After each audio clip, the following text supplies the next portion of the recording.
Pernah nggak sih kalian baca sesuatu yang dalam banget, sampai rasanya kayak mecahin teka-teki? Nah, hari ini kita bakal bedah salah satu dialog paling menarik di Injil Yohanes, tepatnya di pasal 8.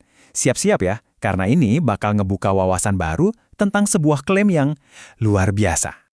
Coba deh bayangin kalian ada di sana. Tiba-tiba Yesus ngeluarin kalimat ini, "Ke tempat aku pergi, tidak dapat kamu datang."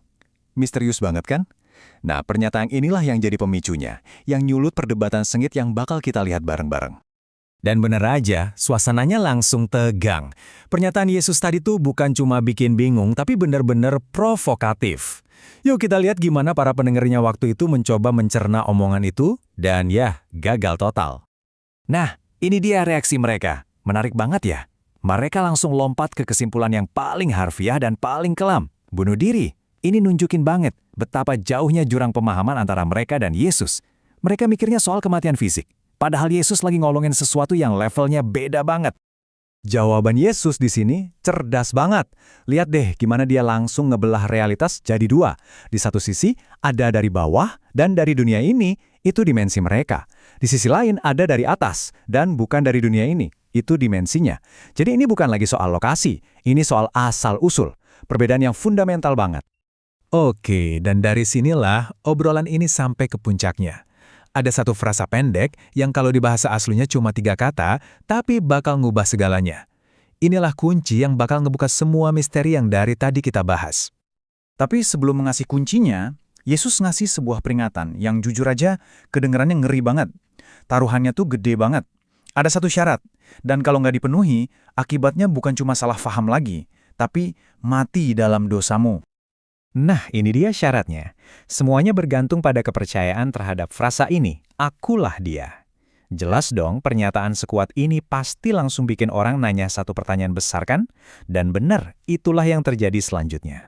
Inilah pertanyaan intinya, jantung dari semua pembahasan kita hari ini. Siapakah dia yang dimaksud ini? Identitas macam apa yang sebegitu pentingnya sampai bisa jadi penentu antara hidup dan mati secara rohani? Untungnya, sumber kita ngasih jawaban yang sangat jelas. Jadi, dia di sini tuh bukan kata ganti biasa. Ini adalah sebuah gelar. Ini adalah klaim Yesus bahwa dirinya itu adalah Sang Mesias, sosok yang udah lama banget ditunggu-tunggu. Kata Mesias atau Kristus itu sendiri artinya yang diurapi, seseorang yang dipilih khusus sama Tuhan buat sebuah misi besar. Oke, jadi kita udah tahu kuncinya adalah identitasnya sebagai Mesias. Tapi apa sih artinya jadi Mesias? Nah, untuk menjawab itu, sumber kita mecah identitas ini jadi 4 gelar spesifik yang penting banget. Masing-masing gelar ini ngebuka lapisan makna yang baru. Keempat gelar ini itu kayak kepingan puzzle yang saling melengkapi. Putra Allah itu negasin keilahiannya, Mesias atau Kristus negasin misi penyelamatannya, Anak manusia, ini gelar favoritnya, negasin kemanusiaan yang sejati, dan Tuhan negasin kedaulatannya atas segalanya.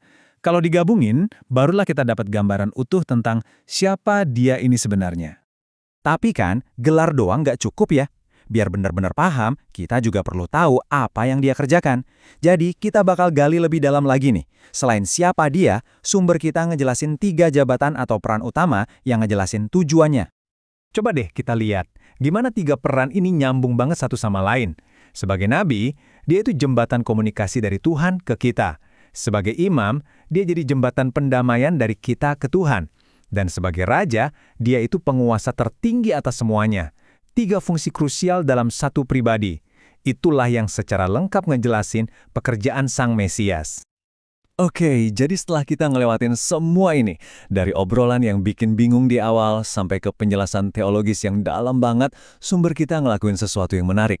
Nggak berhenti di situ aja. Semua ini dibawa kembali ke kita, para pendengar, dengan satu pertanyaan terakhir yang sifatnya sangat personal. Dan inilah pertanyaan itu.